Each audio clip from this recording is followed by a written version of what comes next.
அனைத்து உரிமை குரல் நண்பர்களுக்கும் வணக்கம். கிட்டத்தட்ட 10 நாட்களுக்கு மேல ஆகியும் இப்போ வரைக்கும் பார்த்தீங்கன்னா, இந்த திருச்சி மாநாடு குறித்து தான் பல்வேறு நபர்கள் பேசக்கூடிய விஷயமாக இருக்கு. குறிப்பாக பத்திரிகையாளர்கள் ஆரம்பிச்சு சீமான விமர்சிக்கக்கூடிய அரசியல் விமர்சகர்கள் வரைக்குமே என்ன சொல்றாங்க அப்படின்னா, சீமான் அவர்கள் அவருடைய வெயிட்டேஜை காட்டியிருக்காரு அப்படின்றதுல எந்தவித மாற்று கருத்துமே இல்ல அப்படின்னும், குறிப்பாக நாம் தமிழர் கட்சி ஆரம்பிச்ச காலத்துல இருந்ததற்கும் இப்போ இருக்கிறதுக்கும் எந்த அளவுக்கு வளர்ந்திருக்காங்க அப்படின்றத அனைவருமே பார்க்கும்படியாக சீமான் செய்த ஒரு விஷயம் தான் பார்த்தீங்கன்னா, நம்ம அனைவருமே ஈர்த்திருக்கு அப்படின்றதுல எந்தவித மாற்று கருத்துமே இல்ல அப்படின்றது தான் அனைத்து பத்திரிகையாளருமே ஒற்றுக்கொள்ளக்கூடிய விஷயமாகவும் இருக்கு. ஒத்துமையாக இருக்கக்கூடிய நாம் தமிழர் கட்சி நிர்வாகிகளை பார்த்து பிற கட்சிகள் பொறாமைப்படுறதையும், நாம் தமிழர் கட்சியுடைய கட்டுக்கோப்பான விஷயங்களை பார்த்து பிற கட்சிகள் கத்துக்கிறதுல ஆரம்பிச்சு எல்லாத்துலேயுமே நாம் தமிழர் கட்சி ஒரு முன்னோடியாக இருக்காங்க அப்படின்றது தான் பத்திரிகையாளர் ரவீந்திரன் துரைசாமி அவர்கள் சொல்லக்கூடிய தகவலாக இருக்கு. ஆரம்ப காலத்தில் ரவீந்திரன் துரைசாமி சீமானவர்கள் இத்தனை சதவீதம் வாக்கு வங்கி வாங்குவார் அப்படின்னு சொல்லும்போது அனைவருமே கேலி செய்த ஒரு காலகட்டத்தில் 8% வாக்கு வாங்கி மாநில அளவில் அங்கீகரிக்கப்பட்ட கட்சியாக நாம் தமிழர் கட்சி மாறிய பிறகு ரவீந்திரன் துரைசாமி ஆரம்பத்திலிருந்து கணித்தது சரிதான் அப்படின்னும்,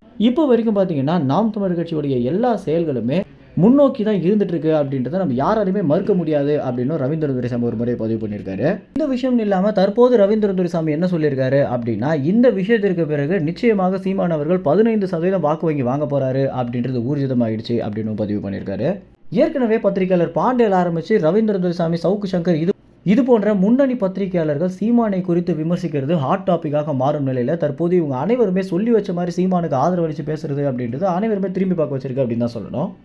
இன்னும் தேர்தல் நெருங்க நாம் தமிழர் கட்சி பார்த்தீங்கன்னா ஏகப்பட்ட விஷயங்களை செய்யறதுக்கு காத்துட்டு இருக்காங்க அப்படின்றது நம்ம அனைவருக்குமே தெரிஞ்ச ஒரு விஷயம் தான். இந்த மாதிரி சீமானுடைய மற்றும் நாம் தமிழர் கட்சியுடைய அபரிவிதமான வளர்ச்சியை கண்டு நீங்க என்ன நினைக்கிறீங்க அப்படின்ற உங்களுடைய கருத்துக்களை கமெண்ட்ஸ்ல தெரிவிங்க. நன்றி, வணக்கம்.